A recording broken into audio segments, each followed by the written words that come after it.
That's not a comic book. Now that's a comic book. Hi everyone, I'm Sid Part 2. Welcome to another episode of Comic Reviews. I apologize for this video being up a little later than usual today, but I had some stuff I needed to get done. Joining me is my co-host, Danny the Lizard.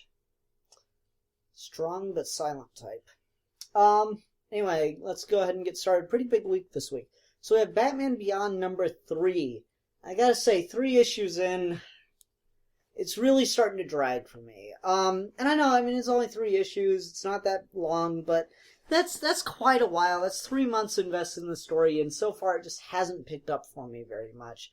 And so I gotta admit, I'm a little disappointed so far. It's not that it's not being done well, it's certainly telling a story in a satisfying way, but it's not moving quickly enough for me. Or maybe that it's just depending so hard on having read the stuff that sets it up. And I get why you'd need that and why that might be a good thing if I'd read Future's End or if I were a big Tim Drake fan or something. But as someone who just likes Batman Beyond and just wanted to pick up a Batman Beyond book, it's really not working for me so far. Right now I'm thinking it's just okay. Just one sec, sorry. Sorry to scare you, bud. Yeah, right now it's just kind of not a great chair for your back. Right now it's just kind of dragging a little bit for me, and I'm really waiting for this stuff with Brother Eye or whatever he is, who uses really bad puns based around the word eye as in eyeball and eye as in self. I'm really waiting for this stuff to wrap up so that I can start getting to, good old-fashioned Batman Beyond stuff. Even if it's with Tim Drake, even if it's with Alfred as opposed to old Bruce Wayne, I'm okay with that as long as it still feels like Batman Beyond. And right now it's dragging so much, and it doesn't feel like Batman Beyond. And I was kind of sticking with it at first. I was kind of, waiting for it to pull through, but we're a little bit into this now, and it still hasn't picked up enough for me to really get into it. So I don't know. I'm going to stick with it, is what it's coming down to. I'm not going to just walk away from it or anything, but it's really taken a while for me. I'm very much looking forward to this story arc wrapping up, which usually isn't a good sign on a book. Oh, shit, whoops. Yes, I care about my comics that I throw on the floor. Next we go into Darth Vader number 8. An issue for a book that's called Darth Vader to have this little Darth Vader in it is a little disappointing. But heists are always cool and fun and enjoyable. Apparently not for him. Yeah, Lick. Apparently not for Danny. Danny doesn't like heists. And that's why he will not be licking this Darth Vader book. So what's going on right now is it's still an interesting idea to start off with a heist, though, and what's going on is the bounty hunter, girl, chick, whatever, pilot that he has here, is kind of working in the background to help Darth Vader maneuver around in certain ways, so that he can, he can get an upper hand on the Emperor. Because so far we've seen him, get himself a droid army and hire a bunch of bounty hunters and prove that he's still a much better force as a pure Jedi as opposed to like these, kind of tech Jedi, I guess I'd call them, or cyber Jedi maybe. So he's still proving himself as a Sith to the Emperor and stuff. And as the Sith does, he's building his own army and plans in the background, which is really good because when you think about the original trilogy, it does feel like a little out of nowhere when Darth Vader is all up to Luke and he's like, we could rule together and stuff, and when he's trying to convince Luke to help him overthrow the Emperor and stuff. So it's interesting to see that built up with Darth Vader here. Ow, you have claws and I have ripped jeans. It's really interesting to see that stuff build up with Darth Vader here. And, heist stuff is always cool. Vader feels a little sloppy in this, because there's this character introduced at the end that seems to be noticing stuff about Vader, so we're getting a little cat and mouse thing with the Emperor. And that's interesting. I like that the whole premise for Darth Vader's book is he failed because it was his fault that the Death Star got destroyed. And it's mostly his fault because he was the only one to survive. Or the only one of importance, anyway. I'm sure one or two of those other TIE fighter pilots must have lived. But yeah, so the whole premise is, the Emperor blames him, so Darth Vader now has to prove himself. And so he's trying to prove himself as valuable to the Emperor while at the same time trying to outmaneuver the Emperor. And has his own ambitions in mind. So that's interesting enough. But there's not a lot of character stuff for Darth Vader himself here. This is mostly just about the female character. I am really getting a Force Unleashed vibe from this, especially the first game. It really, really feels like that. Not only with Darth Vader operating in secret himself, but also just with the way he's sending others to operate in secret for him. It really feels straight out of Force Unleashed for me. Which I enjoyed those games, so there you go. It'd be interested to see if they decide to reintroduce Force Unleashed into the canon, since I know it got kind of thrown out. I thought it was really well done, and the Rebellion needs to start somewhere, so it'd be interesting to go ahead and start up with that again. If you ever get the chance to come back to it, that'd be fun. That might be something to do with Darth Vader book, once you get done telling a couple story arcs with this, between episodes 4 and 5 thing that's going on right now. Really just makes me want to watch Star Wars again. Funny story, though. If you haven't checked it out, see if you can find the Lego Star Wars Droid Tales series, which has started up. I think it's Cartoon Network that's broadcasting it, or it might be Disney Channel, I don't know. But oh my god, it is so friggin' funny. The premise is that C-3PO gets his memories back. So immediately you have a joke on the prequel, what the hell, we just erased C-3PO's memories for no reason. So you immediately start out with a joke on that, and then the first episode of the series is C-3PO explaining the first two prequel movies in 20 minutes. And it's brilliant, and they shoot Jar Jar with laser beams 3 times. 3 times! Jar Jar gets shot. And you know what's better about it? That's all he does! He's not even in it! It's just randomly Jar Jar shows up to get shot, and then we move on, and that's it. And then we come back to Jar Jar, so we can see him get shot again. It's the greatest thing ever. Hands down. I thought Clone Wars handled the prequels better than anything else. No, it is now Lego Star Wars Droid Tales. Thank you for that. I cannot wait to see what they do with Episode 3. And beyond that, they're managing to tell the stories of the prequels in 20 minutes, the first 2 prequel movies in 20 minutes, while simultaneously setting up their own story that they're about to start telling. That's amazing. That is the greatest thing ever. So really, great series. There's also a review of Star Wars Droid Tales for you. But Darth Vader, pretty good book. I'm enjoying that right now. It's not the strongest issue or anything, but it's a strong book nonetheless. Spider-Man, The Amazing Spider-Man, Renew Your Vows, number 3. Oof, this is an emotional book. This one had me going at a couple moments. I got kind of choked up here and there. Peter Parker, like I said in the first issue of this, is showing Peter Parker with the family. This book kind of makes the argument for why that might not have been a good idea. And I do stand by that, because Peter Parker with a family, as a man, you have to grow and accept the responsibility of taking care of your family. And that's definitely what's going on here. But it's also making him still deal with the responsibilities of Spider-Man in this. And he doesn't have time to be a jokey kid anymore. There's this great scene where he shows up and they imply heavily that he blew off Goblin's hand. Like Hobgoblin rather, was going to throw a pumpkin bomb, and Spider-Man webbed it to his hand. And so Spider-Man shows up after that, and he says, "Hobgoblin, ladies and gentlemen, let's give him a hand."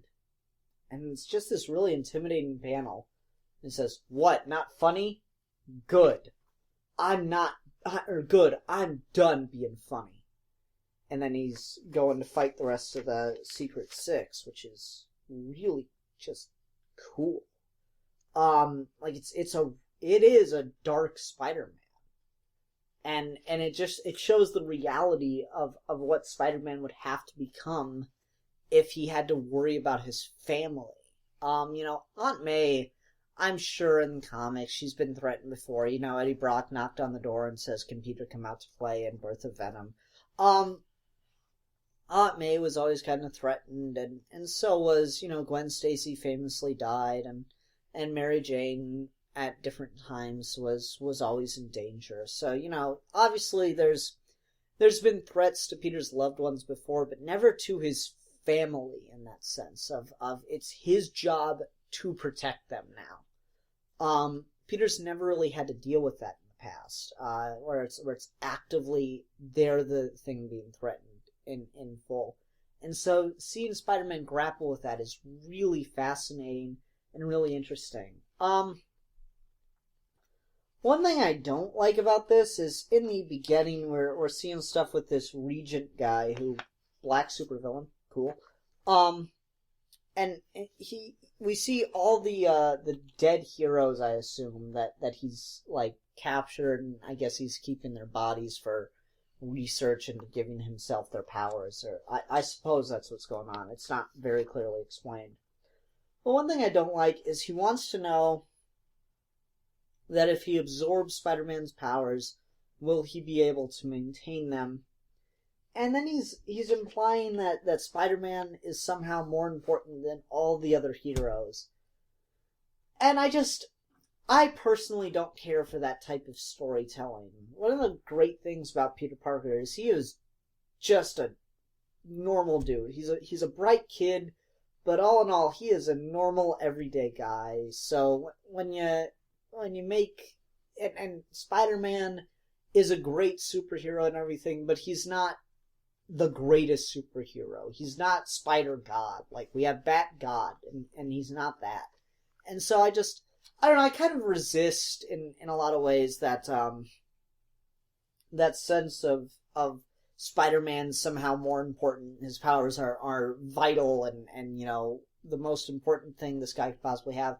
In one sense, it's good storytelling, in that Spider-Man's an active threat or something the villain actively needs. But at the same time, it's like, do you really need to do that part of it? Can't you just have, I don't know, maybe the villain has a personal vendetta against Spider-Man, just something else, because I don't really have the patience or the interest in, his powers are super special. It just feels a little cliche.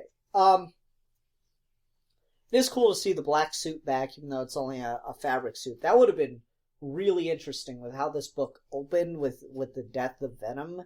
If you'd gone back to the black suit because Spider-Man decided he needed the symbiote for that extra boost, that could have been really fascinating. I know they kind of like retconned it or got rid of it where the symbiote didn't really give him any extra strength because it didn't need to, which is, stupid.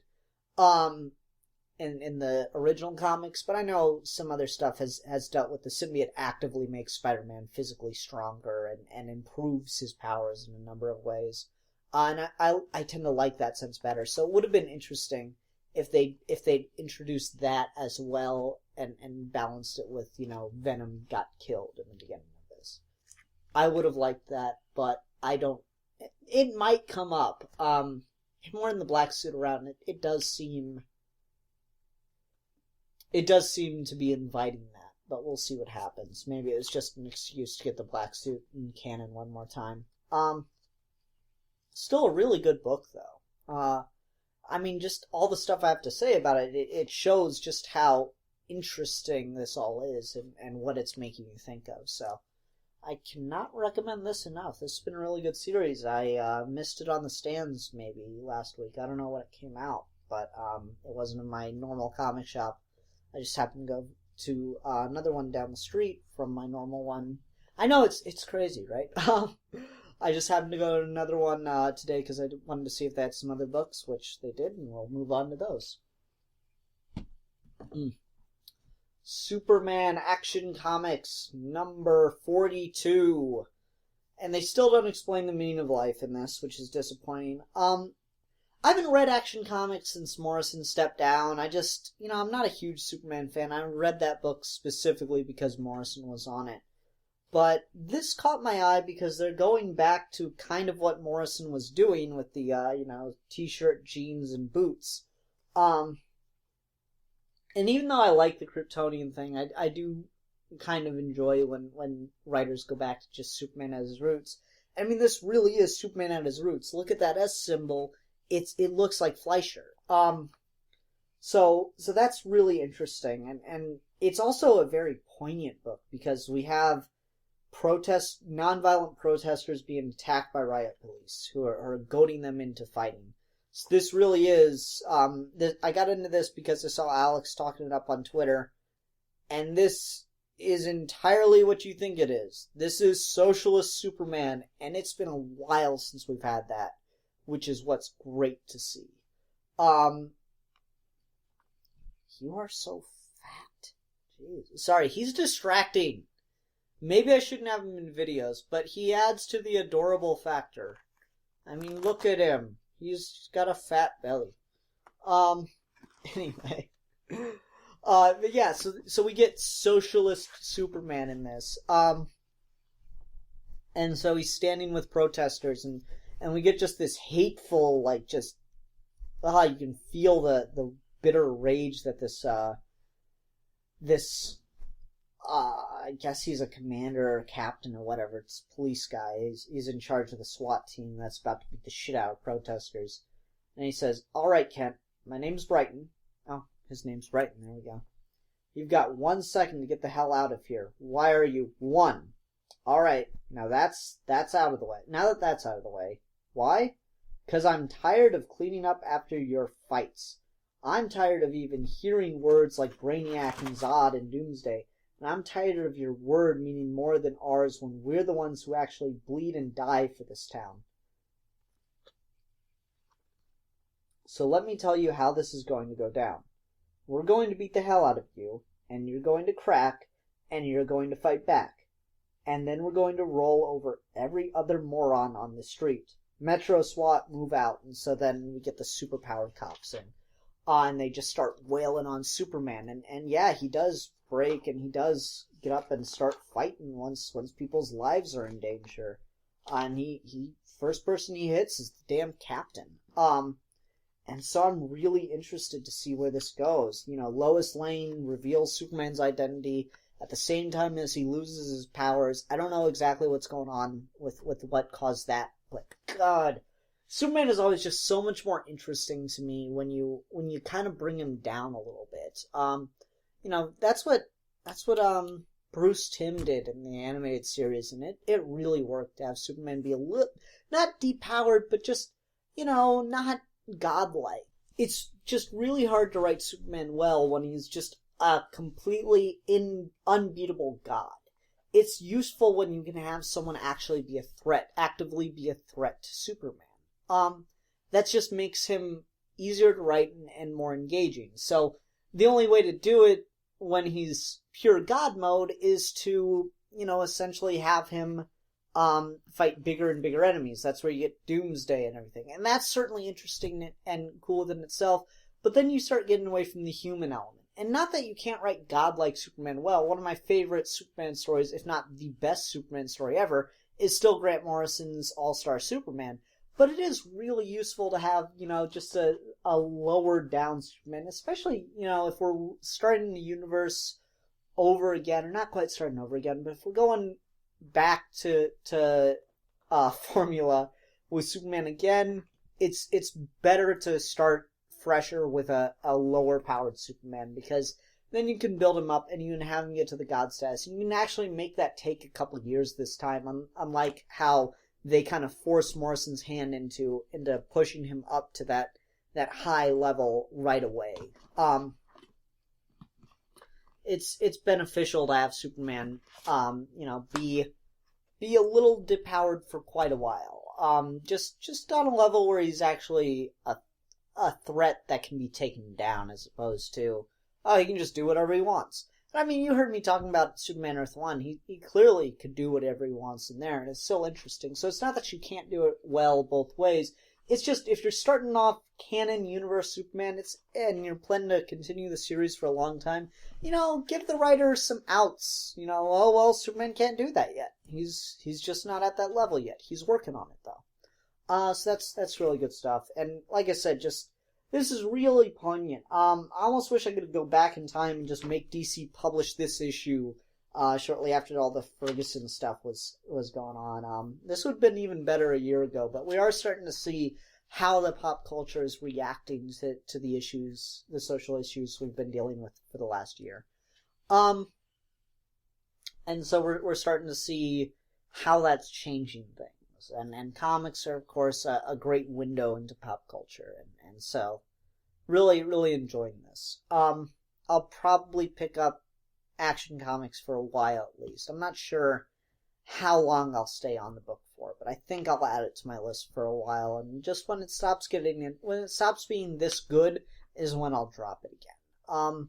Superman just isn't my character, but he's a character I can enjoy when he's written well, and so far this looks to be written very well. Next, trade talk. And I'm actually gonna add some additional single issues to the trade talk. Sensation Comics featuring Wonder Woman. This is, oh god! Oh my god, this is great. And I picked up some single issues, 3 single issues that were at the shops. Yes, Wonder Woman! Can you say Wonder Woman, Danny? Wonder Woman! Sorry, I couldn't help it. Anyway, so I'm gonna put these issues off to the side for a bit. I'm just gonna kind of talk about it all as one piece, because I found it really interesting. So I'd seen this book kind of on the stands every now and again for the last couple of months, but I didn't really know what it was, and so I was kind of hesitant about picking it up. But the last couple times I've been seeing it, I'm like, alright, let's give it a check. And especially after I got this trade, I was like, okay, if I really like the trade, I'll probably add the book to my list. And I loved the trade! Oh my god, alright. Alex and Steve and I have all mentioned on Twitter, and I know I've had different conversations with them on Skype about this.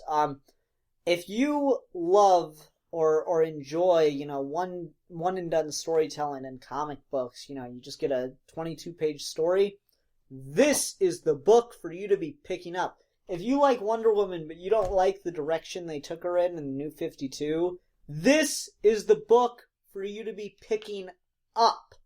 Alright, so the basic way that I could describe this book best is probably, it's kind of like All-Star Superman but for Wonder Woman, except there's no through line.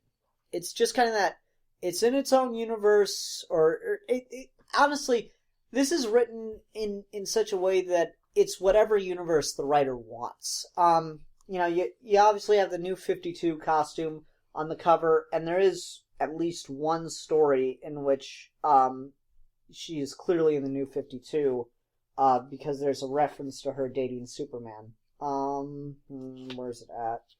It's a line Cersei says.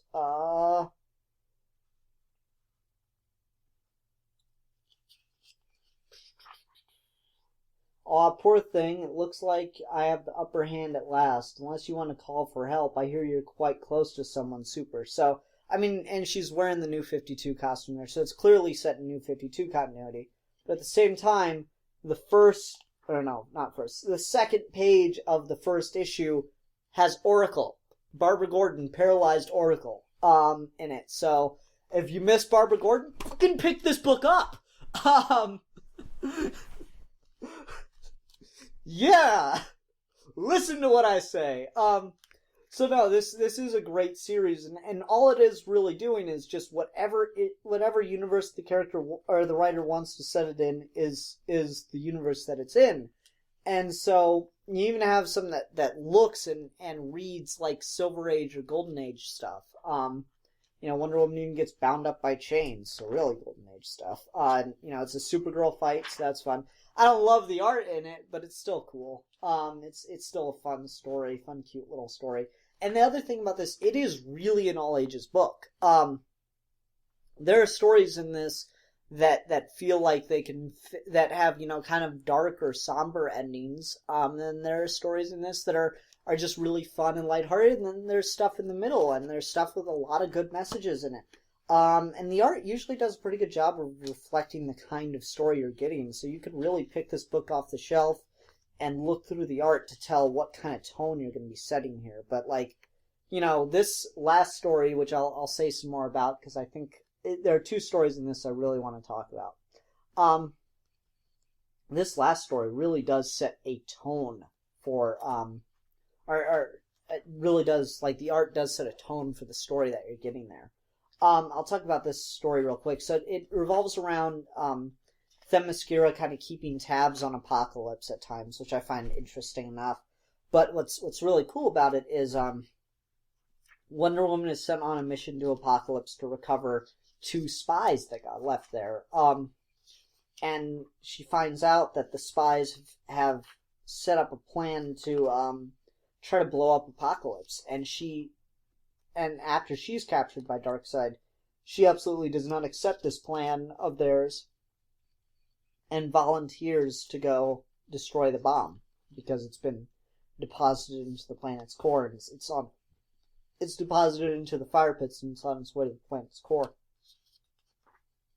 So she goes after it, and she ends up saving Apocalypse because she cannot condone genocide. And Darkseid accepts some kind of terms with her that we don't really get to see. But hold on. Someone asks Darkseid, "What should we do with the Amazon, sire?" And Diana says, "Darkseid, we had a deal." And he says, "I will honor the agreement in the way I see fit." And he kills the 2 Amazons with his Omega beams and says, "Now go." And so Wonder Woman has to leave with them dead because they committed crimes against Apocalypse, and she didn't negotiate their return to Themyscira. But while there, she's able to save, or not save, but inspire a level of hope in the inhabitants of Apocalypse. These people see, Darkseid isn't this infallible god, and there's a line toward the end of that where, what's the line? Come on, stupid book. "An Amazon, an outsider, saved us. Even Darkseid knew it. He did at that. And you know what? He's not as tall as I thought he'd be." So you have this breaking of the god image that Darkseid has gathered up. There's that really famous episode of Superman TES where Superman beats the crap out of Darkseid and then throws him off a building, and in front of his people, Darkseid's down in the dirt, and Superman says, "Do whatever you want with him," and they help him up and take him inside, and he stops him and goes, "Here, Kal-El, I am a god." And that's really fascinating stuff. And you see Wonder Woman is breaking that image of godhood, not by defeating him, not by being more powerful than him, but just by showing that he isn't always in control. That's really cool stuff. My issue with that story, though, is it's really weird that there's an economy on Apocalypse. The people that she runs into and inspires to talk about this stuff, they're kind of like scrap merchants, basically, that are selling stuff to people. And I guess inherently that there has to be some kind of social structure in or on Apocalypse, but I don't know. I just always imagine Apocalypse to be kind of this giant concentration camp of slave labor. That people eat, work, sleep, and die. That's it. They don't have anything else. They work until they pass out in the day. They get up, they get just the bare minimum of nutrients. They work, and occasionally they reproduce to provide more slaves for Darkseid. That's always how I've imagined Apocalypse. And that's not exactly what we get here. We get the sense that there's kind of a hierarchy and a social structure. And to be fair, my perception of that is entirely what I imagine. It's not necessarily the case.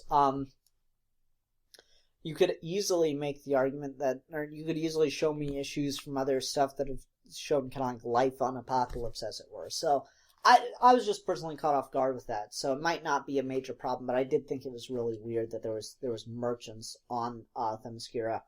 The other good thing about this is, from what I can tell, I read the trade, but from what I can tell, there are 2 stories per issue. So not only are you getting a story in 22 pages, you're getting 2 stories in 22 pages. Kind of like an A and a B story, like a main story and then a little side feature.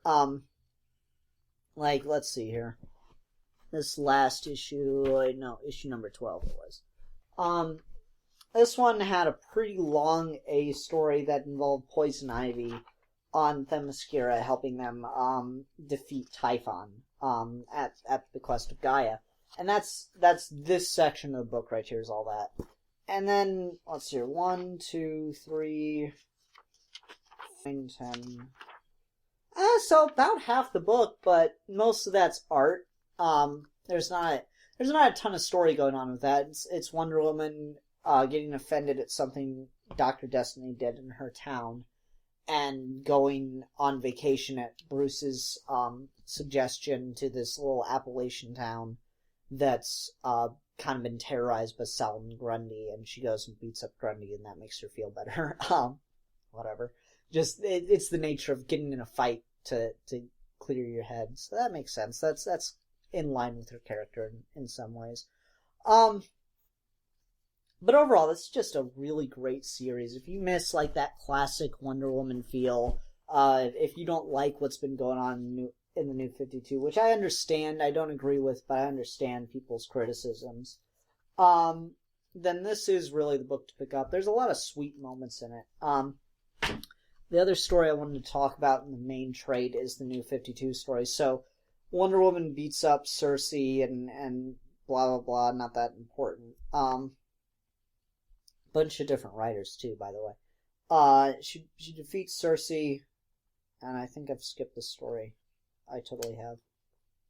There we go. She defeats Cersei, and then you see her arresting her on this kid's iPad as he's reading it, and he says, "Wonder Woman is the best superhero," and he's surrounded by his friends, and he's like, "You can't like Wonder Woman the best. She's a girl. That's weird."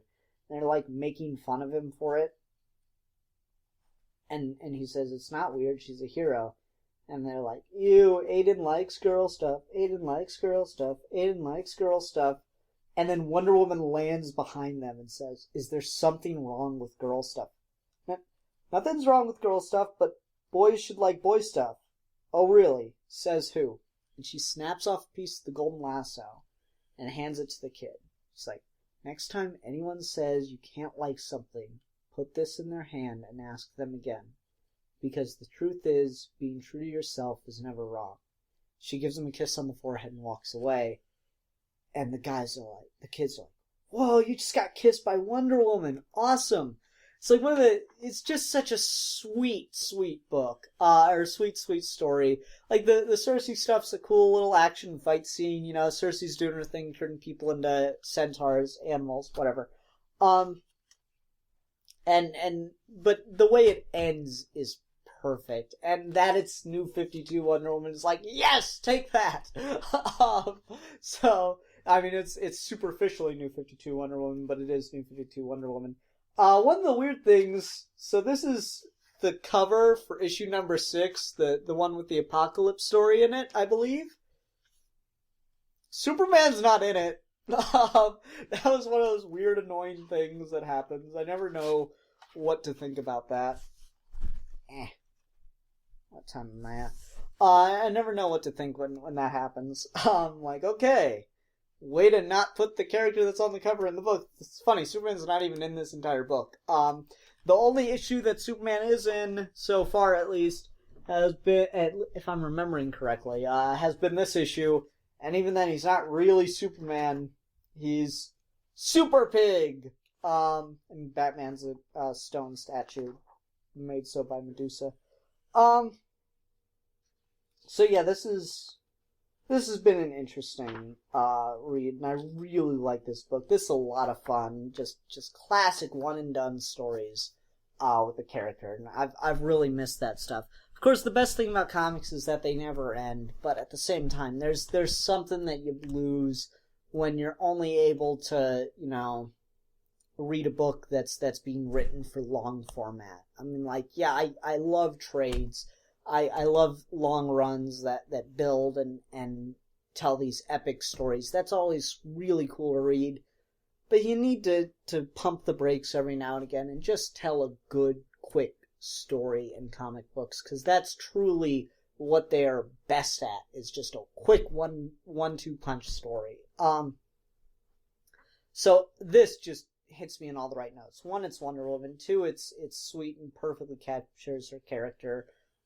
Three, it is just loads of fun in the differences in tone and stories that it tells. And four, it's one and done stories. It's perfect. That's one of the best comics I've read in a couple of years.